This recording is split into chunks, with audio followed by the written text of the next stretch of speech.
Em uma cidade chamada Chipre, em 300 a.C., vivia um comerciante muito rico chamado Zeno. Certo dia, Zeno decidiu fazer uma viagem, mas infelizmente durante essa viagem, seu barco naufragou junto com toda a sua carga.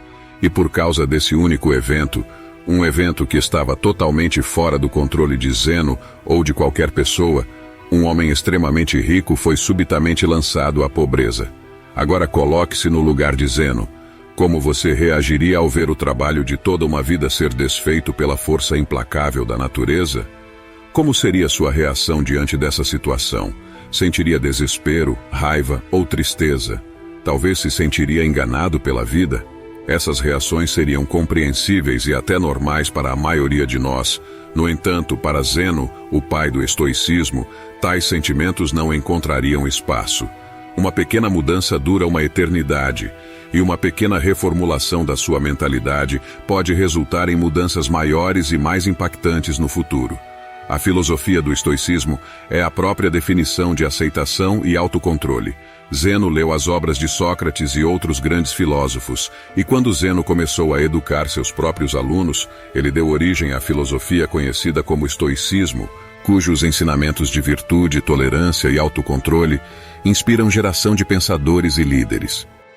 De acordo com Zeno, embora não tenhamos muito controle sobre o que nos acontece, temos controle de como isso nos afeta e devemos usar esse controle com grande eficácia.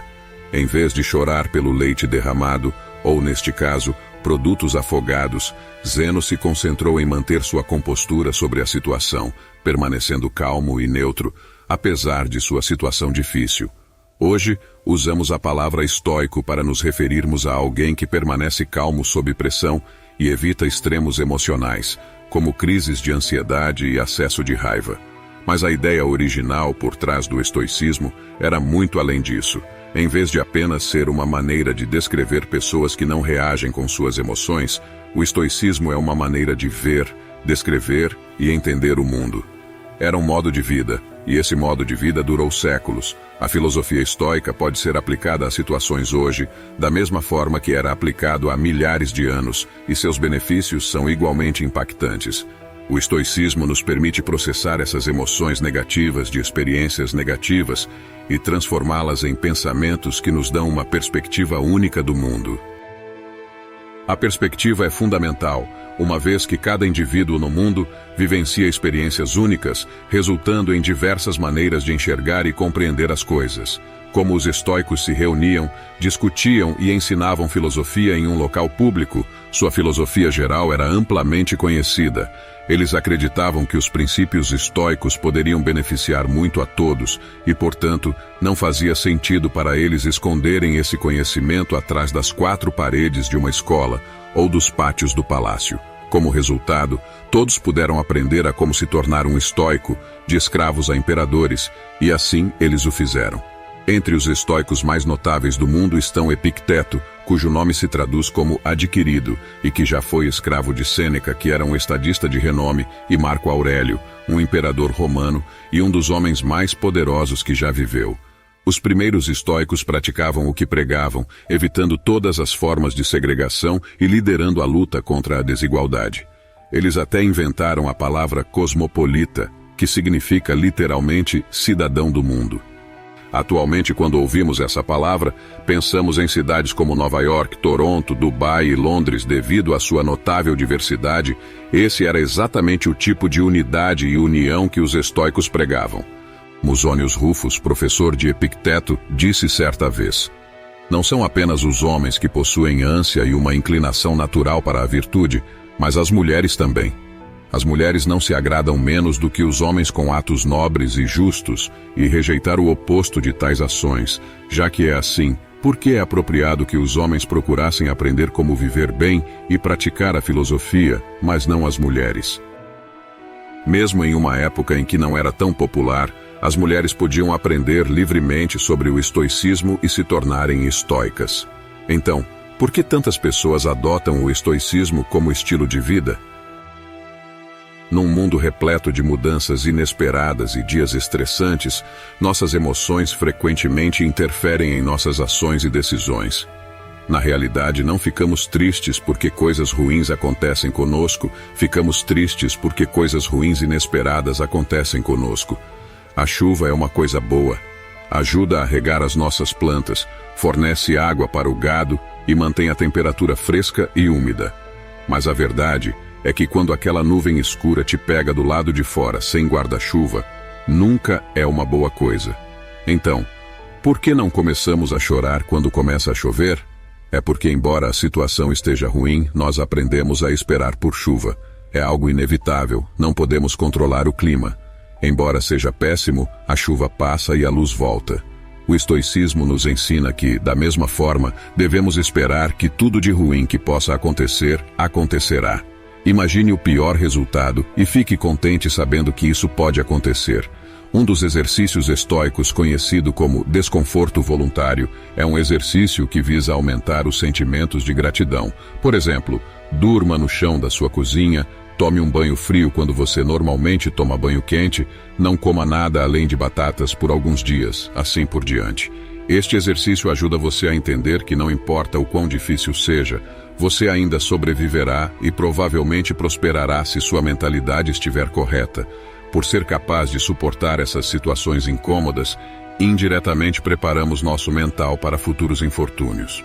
Com o estado atual do mundo, onde os anúncios são constantemente empurrados goela abaixo, somos levados a acreditar que se não tivermos a próxima melhor coisa, ou uma determinada aparência, ou ganhar uma certa quantia de dinheiro, que nunca seremos felizes. Esta mensagem é importante. Agora mais do que nunca. Entramos no mundo sem saber muita coisa. Crescemos aprendendo coisas em casa, na escola, na igreja, na casa de amigos e observando o mundo por nós mesmos. O problema é que muitas vezes essas fontes de conhecimento nos ensinam de maneiras diferentes. A questão é, precisamos internalizar todo esse conhecimento?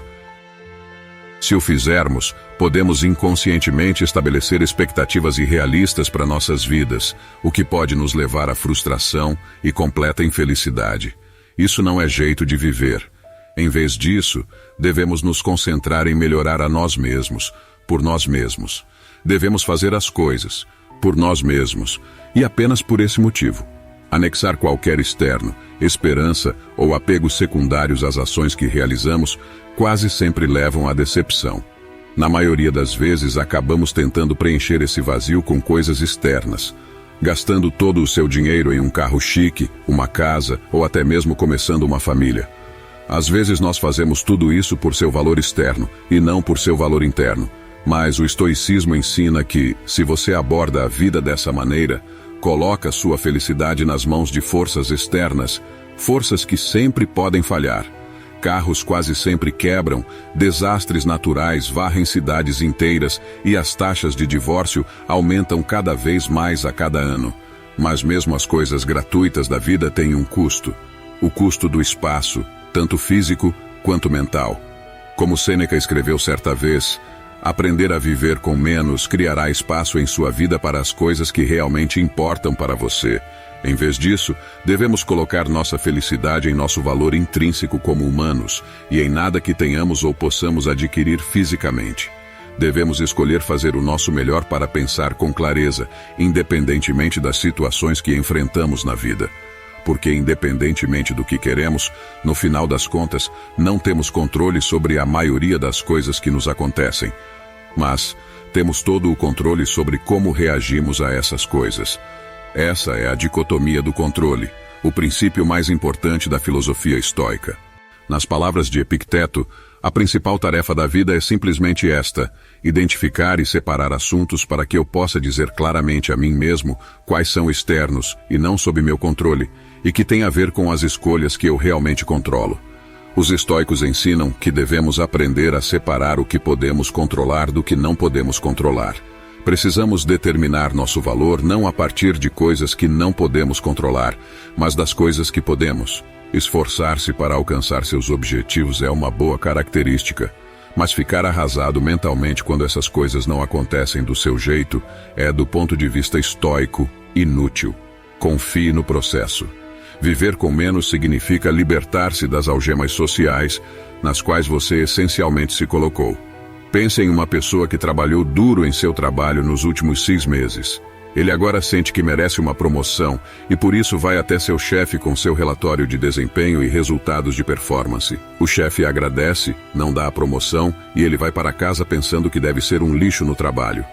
Ele não considera que o chefe pode ter simplesmente acordado com raiva, ou outra pessoa pode estar mais bem qualificada que ele para o cargo, ou talvez a empresa estivesse apenas perdendo dinheiro e simplesmente não pudesse pagar. Ele não sabe o motivo, mas ainda está chateado.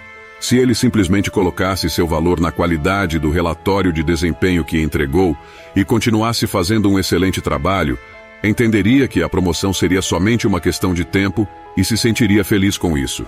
Com a perspectiva certa, seu objetivo não teria diminuído, mas apenas adiada. Essa reformulação de sua mentalidade é crucial. Existem as 4 principais virtudes do estoicismo: sabedoria, coragem, temperança e justiça. Sabedoria é saber separar o que é interno do que é externo, e a habilidade de escolher nossa reação às coisas que nos acontecem. Como disse Viktor Frankl, entre o estímulo e a resposta há um espaço. Nesse espaço está nosso poder de escolher nossa resposta. Coragem, 2 palavras: persistir e resistir. É a capacidade de manter a serenidade diante de desafios, enfrentar medos com firmeza e agir com determinação, buscando a melhor atitude mesmo diante das adversidades da vida. Temperança. O exercício de autorrestrição e moderação em todos os aspectos da vida. Os estoicos acreditam que o limite da riqueza deve ser simplesmente ter o essencial, e então ter o que é suficiente. A justiça é a mais importante de todas as virtudes. Ela instrui que ninguém deve fazer mal a outra pessoa, porque todos nascemos uns para os outros, para fazer o bem uns aos outros, e não a nós mesmos. Nelson Mandela foi um dos líderes africanos mais famosos do mundo. Enquanto lutava contra o apartheid, foi condenado à prisão perpétua, onde permaneceu por 27 anos, antes de finalmente ser libertado. Quando finalmente foi libertado, ele foi eleito presidente da África do Sul, e assim, muitas pessoas pensaram que ele iria punir brutalmente todos os envolvidos com o apartheid ou com sua prisão, mas é claro que ele não o fez. Ao longo de seu tempo na prisão, Mandela leu as obras de Marco Aurélio e aprendeu muito sobre os valores fundamentais do estoicismo, todos os quais ele praticou ao longo de sua vida. Mandela enfatizou paz e reconciliação, acreditando que quanto às injustiças do passado não podiam ser mudadas, a única coisa que seu povo podia fazer era encontrar uma maneira de seguir em frente e construir um futuro melhor e mais justo. Estoicismo foi uma escola ativa de filosofia por vários séculos na Grécia e em Roma. Como instituição formal, ele desapareceu, mas sua influência continua até hoje. Um influenciador estoico em particular foi o filósofo Epicteto, que escreveu: "O sofrimento não vem dos eventos em nossas vidas, mas dos nossos julgamentos sobre eles." Isso influenciou a psicologia moderna, como na terapia comportamental ou na logoterapia. A terapia comportamental concentra-se em ajudar os pacientes a identificar padrões de pensamento negativo que podem estar causando problemas emocionais e comportamentais. Ele permite que você desafie o raciocínio por trás de todos esses pensamentos negativos com lógica, e quando você perceber que muitos deles são infundados, você pode substituí-los por crenças mais produtivas e saudáveis. A logoterapia, criada por Viktor Frankl enquanto era prisioneiro no campo de concentração, se baseia no princípio estoico de que os humanos são movidos por um propósito. Mesmo nas situações mais sombrias, podemos usar nossa força de vontade, descobrir nosso propósito para preencher nossas vidas com sentido e significado e seguir em frente. Como muitos de nós sabemos, porém, isso é mais fácil dizer do que fazer. É um processo, como tudo mais. Temos que remodelar nossa mentalidade, e se você chegou até aqui, está no caminho correto. O estoicismo é de extrema importância na busca do crescimento pessoal. Ao adotar esses princípios e filosofia de vida, você aprenderá a cultivar a autodisciplina, a enfrentar adversidades com serenidade e a buscar sabedoria, focando sempre no que você pode controlar e abrindo mão das preocupações e situações que não estão sob seu controle, o que te trará clareza mental e tranquilidade. O estoicismo te convida a refletir constantemente sobre suas ações e valores, incentivando um contínuo aprimoramento do caráter e virtudes. Dessa forma se torna um valioso guia para viver uma vida mais autêntica, significativa e feliz. E se esse vídeo te ajudou de alguma maneira, aproveite para deixar o seu like. Isso nos ajuda a divulgar essa filosofia para mais pessoas. E se ainda não está inscrito no canal, se inscreva e ative as notificações para não perder nenhum conhecimento.